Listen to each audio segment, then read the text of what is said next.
Saudaraku yang terkasih, saya rindu membacakan firman Tuhan ini bagi kita semua. Bagaimana orang percaya dijaga dan dipelihara oleh Tuhan. Saya ambil dari kitab Injil Yohanes pasal 17 ayat yang ke-12. Tapi saya akan bacakan bagi kita mulai ayat 11-nya. Demikian firman Tuhan. Injil Yohanes pasal 17 ayat 11 dan ayat yang ke-12. Demikian firman Tuhan. Dan aku tidak ada lagi di dalam dunia, tetapi mereka masih ada di dalam dunia. Dan aku datang kepadamu, ya Bapa yang kudus, peliharalah mereka dalam namamu, yaitu namamu yang telah engkau berikan kepadaku, supaya mereka menjadi satu sama seperti kita. Selama aku bersama mereka, aku memelihara mereka dalam namamu, yaitu namamu yang telah engkau berikan kepadaku. Aku telah menjaga mereka, dan tidak ada seorang pun dari mereka yang binasa, selain daripada dia yang telah ditentukan untuk binasa, supaya genaplah yang tertulis dalam kitab suci. Saudaraku yang terkasih, ini adalah doa saat Yesus hendak pergi ke surga. Dia berkata, dia berdoa, ya Bapa, peliharalah mereka di dalam namamu, yaitu namamu yang telah engkau berikan kepadaku. Dan saat aku bersama mereka, saat aku masih ada di dunia, aku telah menjaga dan memelihara mereka di dalam namamu, yaitu namamu yang engkau berikan kepadaku. Yesus berkata bahwa setiap orang yang telah percaya kepada Tuhan, setiap orang yang telah menerima Yesus Kristus, telah dijaga dan dipelihara di dalam nama itu, yaitu namamu yang telah engkau berikan kepadaku.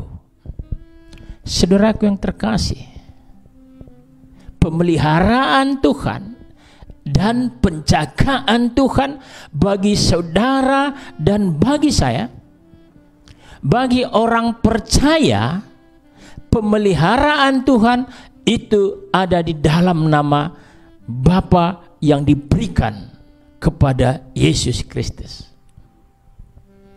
Siapa namanya? Yesus bilang, aku telah menjaga dan memelihara mereka di dalam namamu yang engkau berikan kepadaku. Saudara, kita akan serentak berkata namanya Yesus, bukan? Ya, itu tidak salah. Nama Yesus,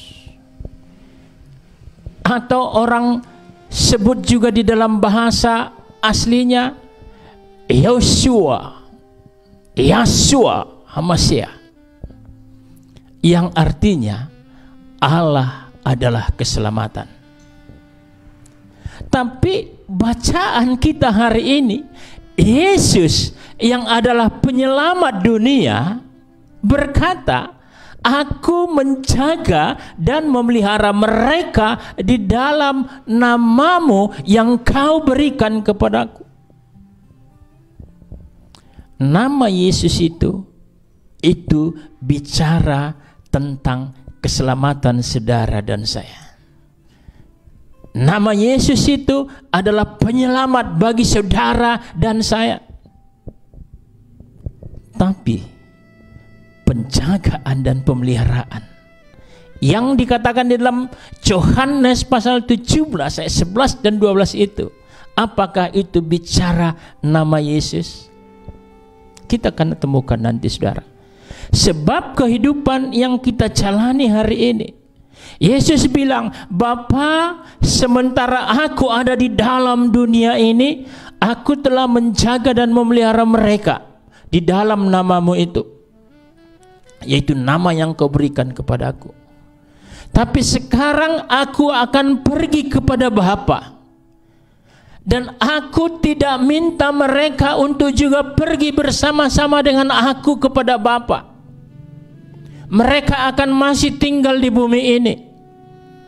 Aku berdoa supaya mereka dipelihara dan dijaga di dalam nama itu. Siapakah nama itu? Karena kita masih berjalan di dalam dunia ini. Memang Tuhan katakan, ini bukan tempatmu yang kekal. Ini adalah tempatmu sementara. Engkau adalah warga surga. Tapi selama kita masih ada di bumi ini, kita akan terus melihat, kita akan terus mengalami pencobaan. Ada masalah yang menghampiri, ada persoalan, bahkan ada penyakit yang merapat mendekati setiap orang di muka bumi ini. Saudaraku yang terkasih, Tuhan penjaga kita itu, pemelihara kita itu mau supaya kita tetap eksis, supaya kita tidak ketakutan, kebingungan. Dia sudah berkata bahwa setiap orang percaya akan dijaga dan dipelihara dengan nama itu. Ketika kita tidak tahu nama itu, ketika kita tidak menyadari apa nama sesungguhnya yang diberikan, yang merupakan kekuatan, yang merupakan bagian bagi kita yang percaya untuk tetap bisa sebagai pemenang, untuk tetap bisa sebagai orang yang keluar sebagai pemenang di dalam segala persoalan, di dalam segala masalah. Nama itu perlu kita pahami. Malam hari ini kita akan buka nama itu, saudara. Malam hari ini kita akan melihat kebenaran firman Tuhan ini, supaya saudara dan saya akan menjalani kehidupan ini di dalam kuasanya, di dalam kemenangan yang telah diambilnya, telah diperolehnya, telah diberikan bagi saudara dan saya. Karena firman Tuhan berkata, engkau adalah pemenang, bahkan lebih daripada seorang pemenang. Tapi kita harus benar-benar tahu dengan nama apa kita akan tetap pegang kuasa itu. Tuhan sudah memberikannya bagi kita, saudara. Tuhan sudah berkenan supaya saudara dan saya bisa memperoleh segala berkat-Nya, supaya saudara dan saya boleh juga menjadi berkat untuk lepas dari setiap persoalan. Terlebih-lebih situasi hari ini di tengah-tengah kita, ada banyak yang membuat orang bingung, ada banyak yang membuat orang ketakutan karena yang namanya pandemi virus corona. Malam hari ini kita akan melihat seperti apa Bapamu memperlihatkan kuasanya di dalam kehidupan kita. Anda harus tahu, Anda harus menerima nama itu pada malam hari ini, sebab disitulah letak kekuatanmu, sebab disitulah letak kekuatan saya, disitulah letak kekuatan kita. Siapakah namanya? Siapakah nama yang diberikan kepada Yesus Kristus? Dan dengan nama itu saudara dan saya akan kuat, akan menang, akan eksis di dalam segala persoalan yang ada di sekitar kita. Mari kita buka firman Tuhan supaya kita memahami nama itu dari kitab Yesaya pasal yang ke-9. Kitab Yesaya pasal yang ke-9 ayat 5. Demikian firman Tuhan. Yesaya pasal 9 ayat 5. Inilah nama yang disebutkan di dalam kitab Yohanes 17 ayat 11 dan 12 tadi. Supaya kita tahu, supaya kita memiliki sesuatu yang membuat kita kuat. Yesaya 9 ayat 5, saya baca untuk kita. Sebab seorang anak telah lahir untuk kita, seorang putra telah diberikan untuk kita, lambang pemerintahan ada di atas bahunya, dan namanya disebutkan orang, 1, penasehat ajaib, 2, Allah yang perkasa, 3, Bapa yang kekal, 4, Raja damai. Perhatikan saudara, inilah nama yang diberikan kepada Yesus Kristus. Ingat saudara, di kitab Lukas, bayi itu akan diberi nama Immanuel. Orang akan memanggilnya Immanuel, yang artinya Allah beserta kita. Di dalam kitab Lukas, saat malaikat datang kepada Maria dan Yusuf, malaikat berkata bahwa anak yang dikandung itu akan diberi nama Yesus, sebab dialah yang menyelamatkan bangsanya, umatnya.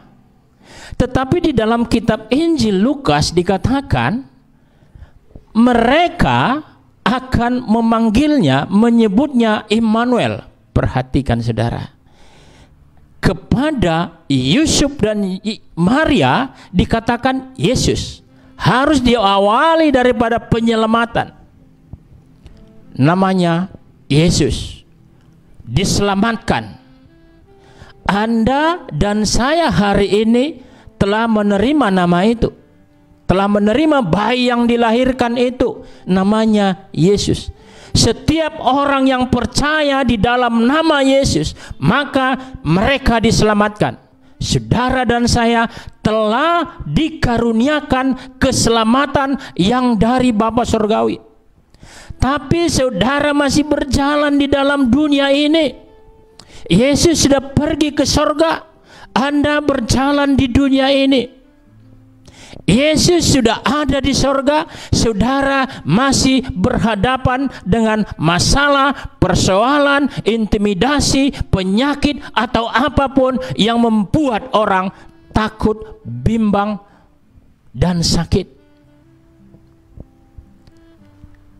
Mereka akan memanggilnya, mereka akan menyebutnya Immanuel, Tuhan beserta kita.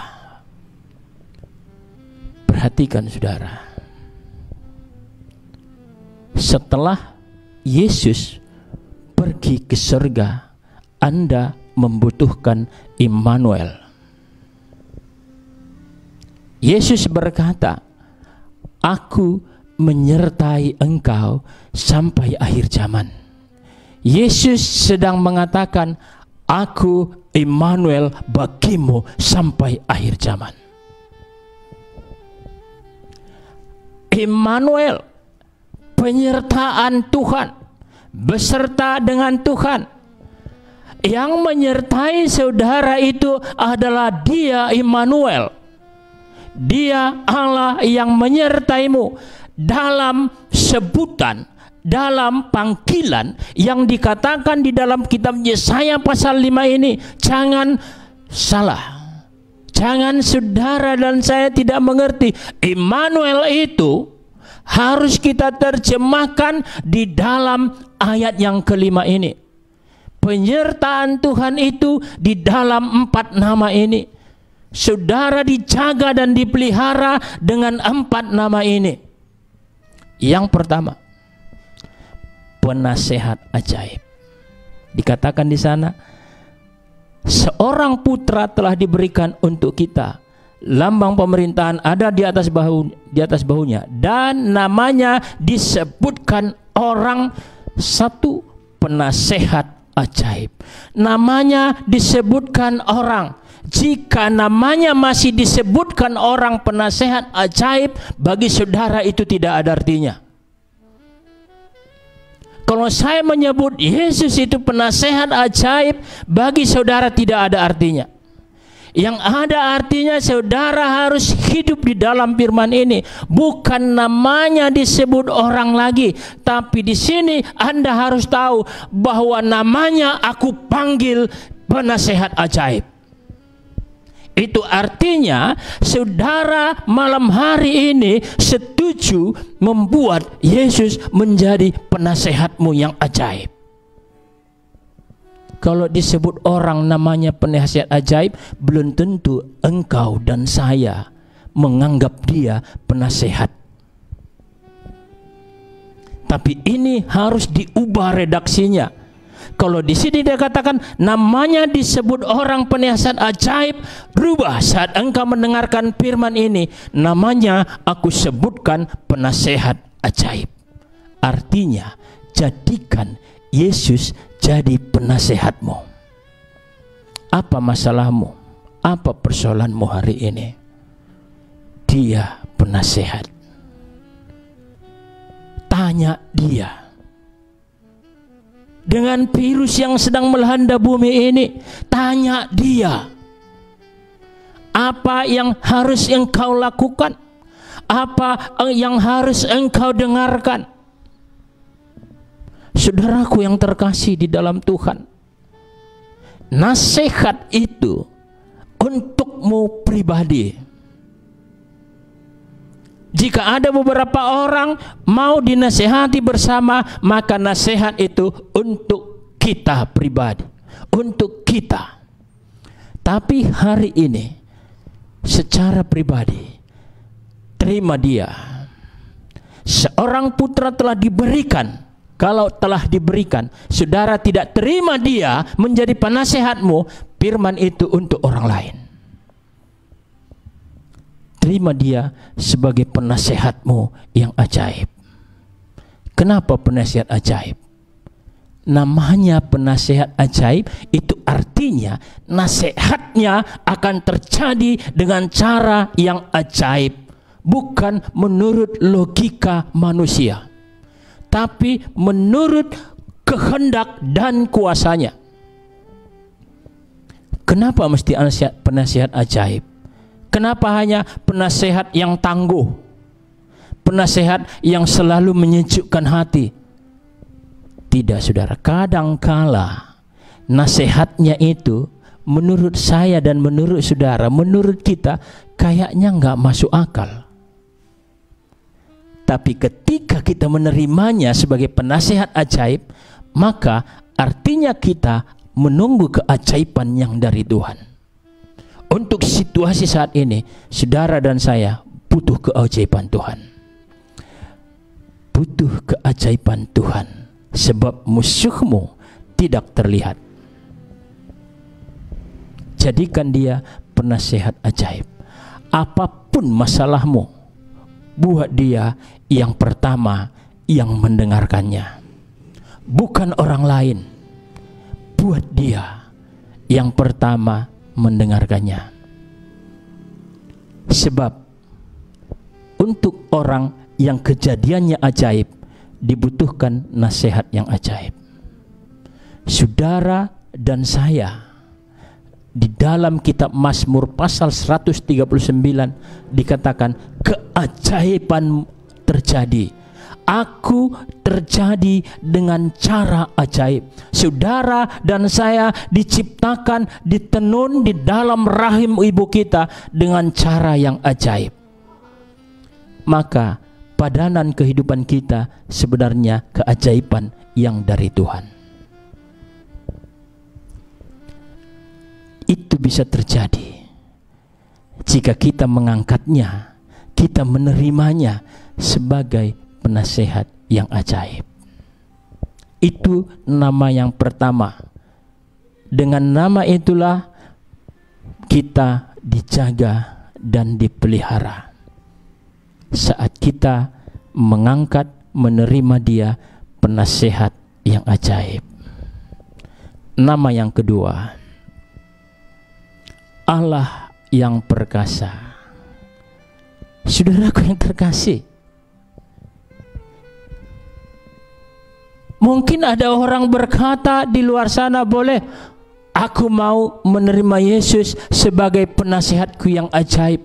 Ada banyak orang mau, sebab di bumi ini masih banyak orang yang mau mendengarkan nasihat walaupun dia nggak mempercayainya. Mungkin di poin pertama ini ada banyak orang, oke, aku terima Yesus sebagai penasihat ajaib. Tapi di poin yang kedua, seorang putra telah diberikan bagi saudara dan saya. Namanya kusebutkan, namanya kupanggil, Allah yang perkasa. Mungkin ada banyak orang berkata, tunggu dulu, aku percaya Yesus Rasul. Aku percaya Yesus hanya Nabi. Aku nggak percaya Yesus Tuhan. Karena dia adalah manusia. Saudaraku, firman ini menggarisbawahi. Firman ini mengajar pemeliharaanmu, penjagaanmu dan saya terletak di nama ini. Mereka akan menyebutnya Allah yang perkasa. Saya menerima anak itu yang telah diberikan, telah lahir seorang putra itu sebagai Allah yang perkasa. Jika Anda tidak bisa menerima Yesus adalah Allah yang perkasa, Anda berhadapan dengan firman Tuhan ini. Jika Anda hari ini tidak bisa menerima dia sebagai Tuhan, Anda berurusan dengan Tuhan, bukan dengan saya, bukan dengan pendeta yang lain, bukan dengan hamba Tuhan yang lain, bukan dengan penginjil atau siapapun yang memberitakan Yesus. Anda sedang berurusan dengan Allah pencipta alam semesta. Sebab dikatakan, seorang putra telah diberikan bagi kita, dan kita harus memanggilnya sebagai Allah yang perkasa, Allah yang kuat, Allah yang dahsyat, Allah di mana tidak ada ilah lain yang mampu berhadapan dengan dia. Segala kekuatan apapun yang ada di bumi ini takluk di bawah nama itu.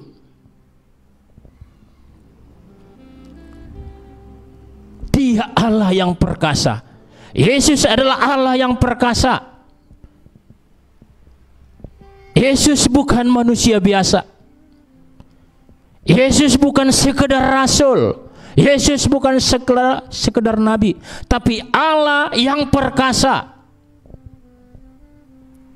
Dengan keperkasaan itulah saudara dipelihara dan dijaga.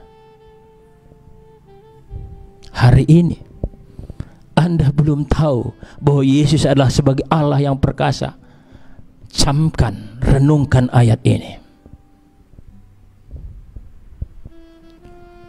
Mari saudaraku, itu nama yang kedua. Yang ketiga, Dia adalah Bapa yang kekal. Yesus adalah Bapa yang kekal. Dia Bapamu yang kekal. Dia yang tak pernah meninggalkanmu sedetik pun. Kekal artinya selama-lamanya.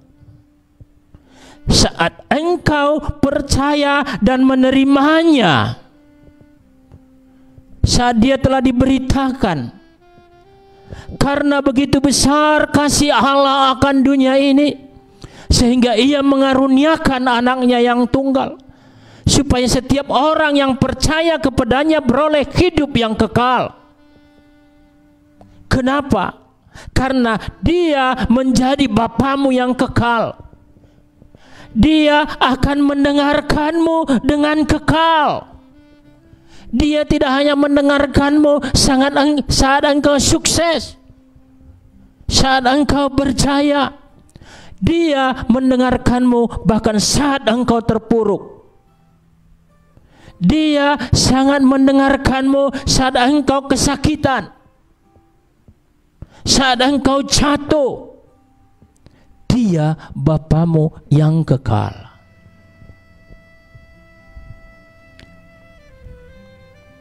Dia telah dijadikan sebagai Bapa bagi saya dan bagi saudaramu secara kekal.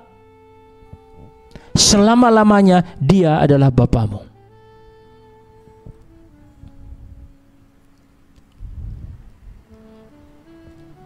Yang keempat, nama yang keempat, Raja Damai. Tuhan tahu saat engkau sudah menerima Dia sebagai penasehat, saat engkau sudah menerima Dia sebagai Allah yang perkasa, sebagai Bapa yang kekal, engkau harus juga menerimanya sebagai Raja Salom, Raja Damai. Kenapa? Mungkin engkau sedang ada masalah dengan saudaramu yang kau kasihi. Menurut akal sehat kita, seharusnya saudara kita itu tidak berlaku begitu kepada kita, yang membuat kita kehilangan sukacita, yang membuat kita merasa marah, yang membuat kita merasa jengkel. Tapi saat engkau melihat Dia, menerima Dia sebagai Raja Salom, Raja Damai, maka Dialah yang akan terus memberikan damai sejahtera di hatimu, sehingga engkau bisa memaklumi saudaramu.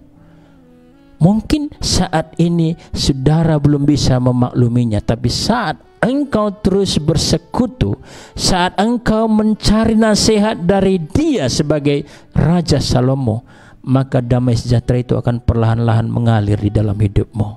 Maka engkau akan diberikan kemampuan untuk memaafkan, mengampuni saudaramu. Bahkan engkau diberikan kemampuan untuk berdamai dengan dia dan juga dengan dirimu sendiri. Itu sebabnya Yesus katakan, dia merasa perlu berkata saat dia mau pergi ke surga, "Aku meninggalkan damai sejahteraku bagimu."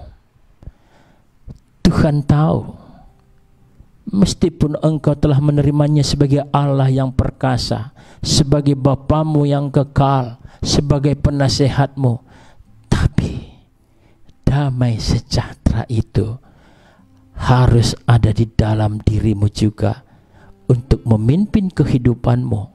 Sebab 3 nama di atas itu akan sempurna jika damai sejahtera memerintah dalam hidupmu. Jika damai sejahtera memerintah di dalam hidup kita, kita bisa berdamai dengan orang lain, kita bisa berdamai dengan Tuhan, kita bisa berdamai dengan diri kita sendiri. Kenapa? Dengan 4 nama ini, dengan cara itulah Immanuel ada di dalam hidup kita. Suatu ketika bangsa Israel keluar dari Mesir menuju tanah Kanaan, semua kita tahu, saudara dan saya tahu, betapa banyaknya godaan, tantangan yang ada, yang dialami oleh bangsa Israel di sepanjang perjalanan mereka. Kadang mereka kekurangan makan, kadang mereka nggak dapat minum yang segar, sehingga mereka bersungut-sungut.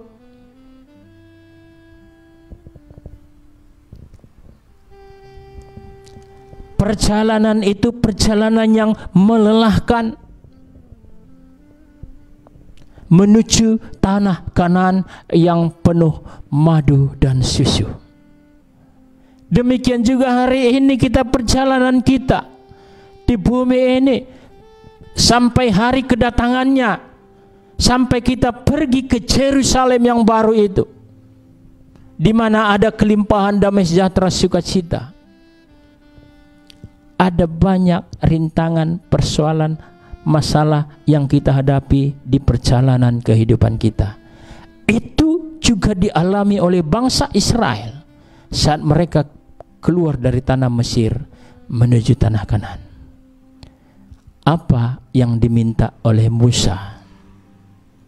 Apa yang diminta oleh Musa supaya mereka bisa melewati segala rintangan? Sebab Musa tahu dengan kekuatan, dengan kemampuan tidak ada yang bisa sampai ke tanah Kanaan.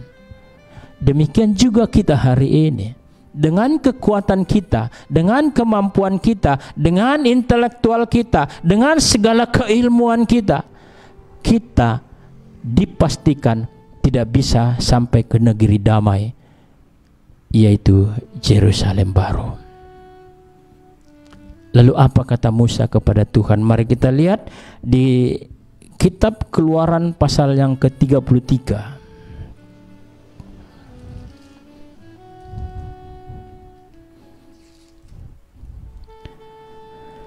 Keluaran pasal yang ke-33 ayat 12 dan ayat yang ke-13. Demikian firman Tuhan. Lalu berkatalah Musa kepada Tuhan, memang engkau berfirman kepadaku, suruhlah bangsa ini berangkat, tetapi engkau tidak memberitahukan kepadaku siapa yang akan kau utus bersama-sama dengan aku. Namun demikian engkau berfirman, aku mengenal namamu, dan juga engkau mendapat kasih karunia di hadapanku. Maka sekarang, jika aku kiranya mendapat kasih karunia di hadapanmu, beritahukanlah kiranya jalanmu kepadaku, sehingga aku mengenal engkau, supaya aku tetap mendapat kasih karunia di hadapanmu. Ingatlah bahwa bangsa ini umatmu. Musa bertanya kepada Tuhan,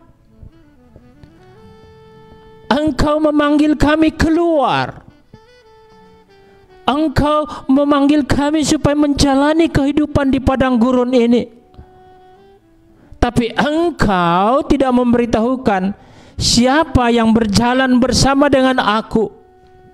Artinya Musa bertanya kepada Tuhan, siapa yang menyertai aku? Siapa yang menyertai aku dengan umatmu ini di dalam perjalanan ini? Tuhan menjawab, aku memberikan kasih karunia kepadamu. Saudaraku, aku memberikan kasih karunia kepadamu.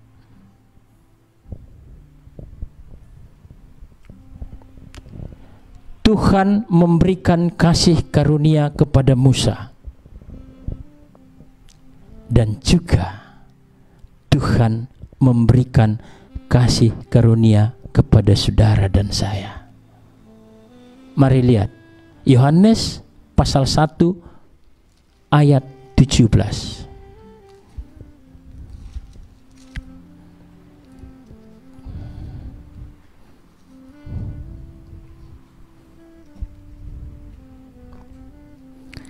Yohanes pasal 1 ayat yang ke-17. Sebab hukum Taurat diberikan oleh Musa, tetapi kasih karunia dan kebenaran datang oleh Yesus Kristus. Kasih karunia dan kebenaran datang oleh Yesus Kristus. Penyertaan Tuhan, kasih karunia Tuhan diberikan kepada saudara dan saya oleh Yesus Kristus.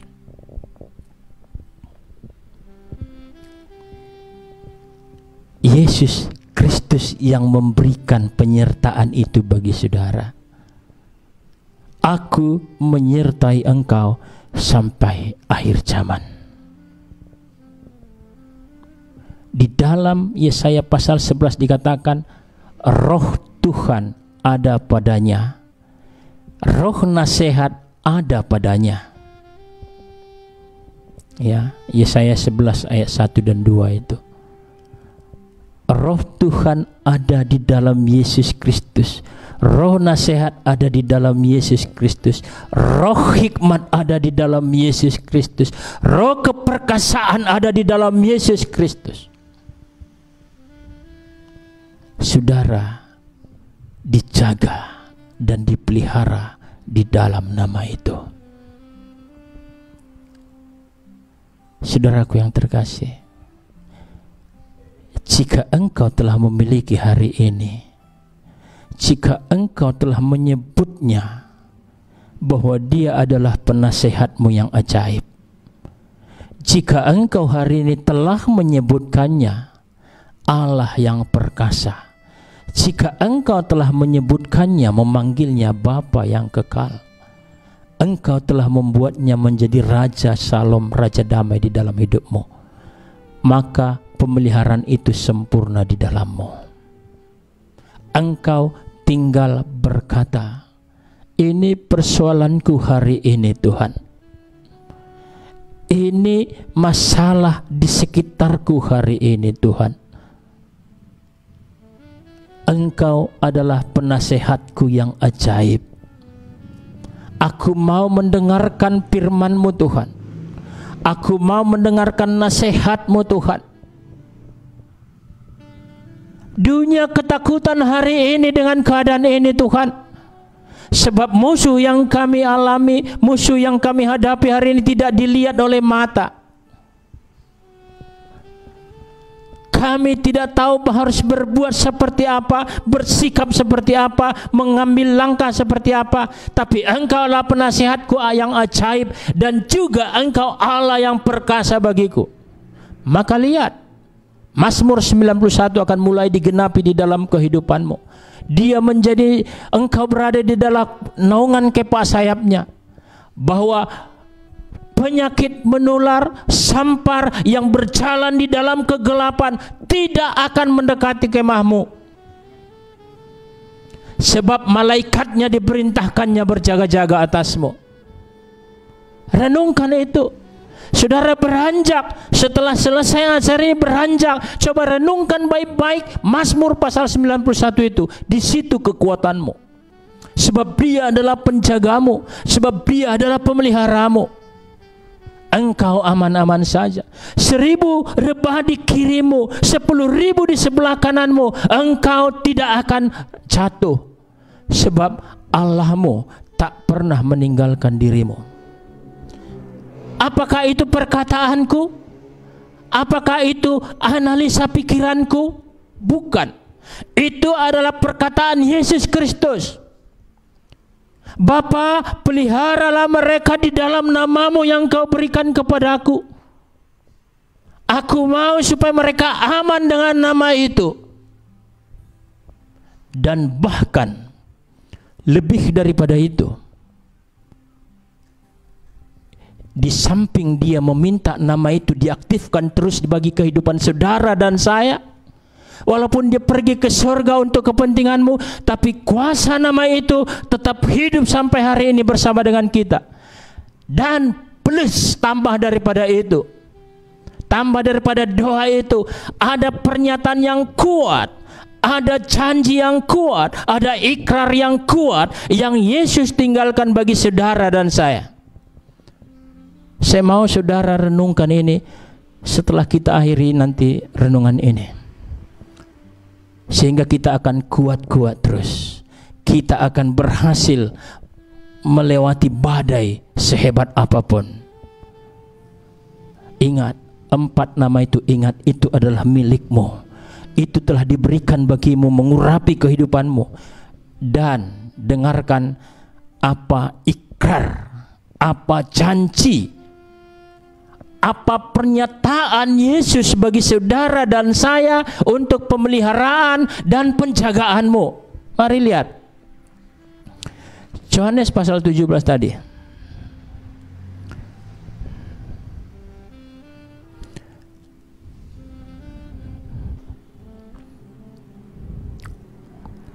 Yohanes pasal 17 ayat 19.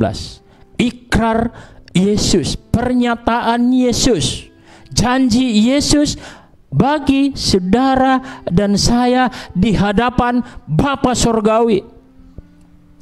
Perhatikan. Dan aku Yesus Kristus. Perhatikan ayat 19, 17 ayat 19. Dan aku Yesus Kristus menguduskan diriku bagi mereka, supaya mereka pun dikuduskan di dalam kebenaran. Yesus berkata, Yesus mengikrarkan, Yesus menjanjikan, Yesus berjanji, Yesus membuat ketetapan yang tidak akan pernah dilupakannya. Dia berkata, aku menguduskan diriku bagi mereka. Yesus menguduskan dirinya bagi saudara dan saya. Menguduskan artinya membuat tempat spesial, menjadi pusat perhatian, menjadi yang spesial, yang terutama di hati Yesus adalah saudara dan saya. Dia telah menguduskan dirinya untuk saudara dan untuk saya. Dia telah membuat dirinya akan selalu mendengarkan saudara dan saya. Luar biasa. Sungguh besar kasihnya bagi saudara dan saya. Dia mengasihimu. Dia mengasihi saya. Dia mengasihi kita yang menerimanya dan mengatakan, engkau penasehatku yang ajaib. Engkau adalah Allahku yang perkasa. Engkau adalah Bapakku yang kekal. Dan engkau Raja Salom bagiku, Raja Damai.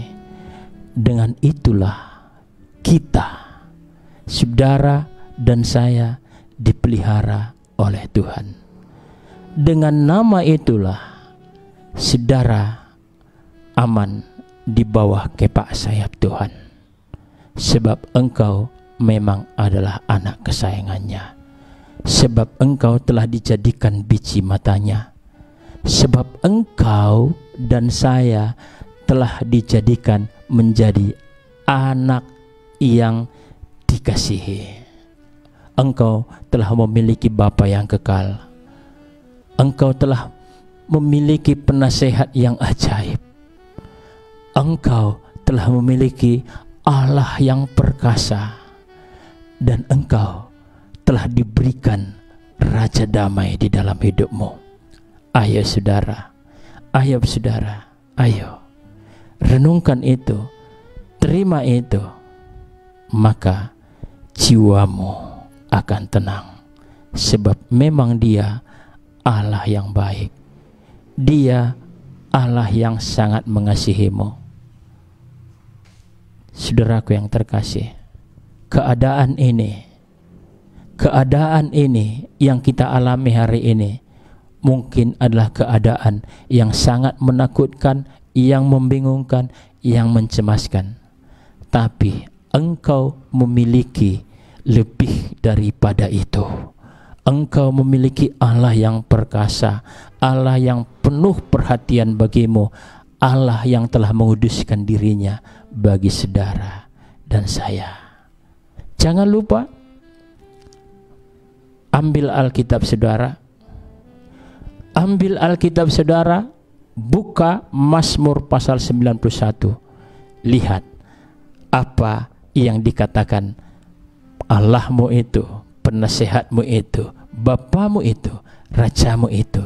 Maka damailah jiwa kita, tenanglah jiwa kita, tersenyumlah, sebab Tuhan mau saudara dan saya diberkati, saudara dan saya dapat damai sejahtera. Sebab banyak orang di luar sana yang butuh berkat Tuhan lewat kehidupan saudara.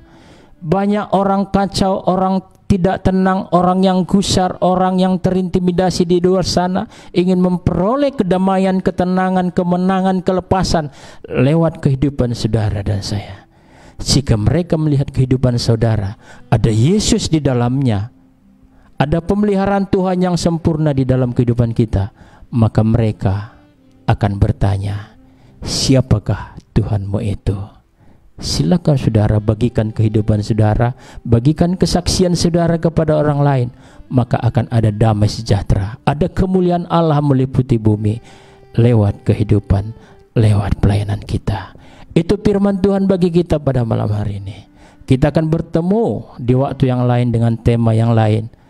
Yang jelas, rancangan Tuhan, rancangan damai sejahtera, rancangan kemenangan, rancangan keberhasilan bagi saudara dan saya.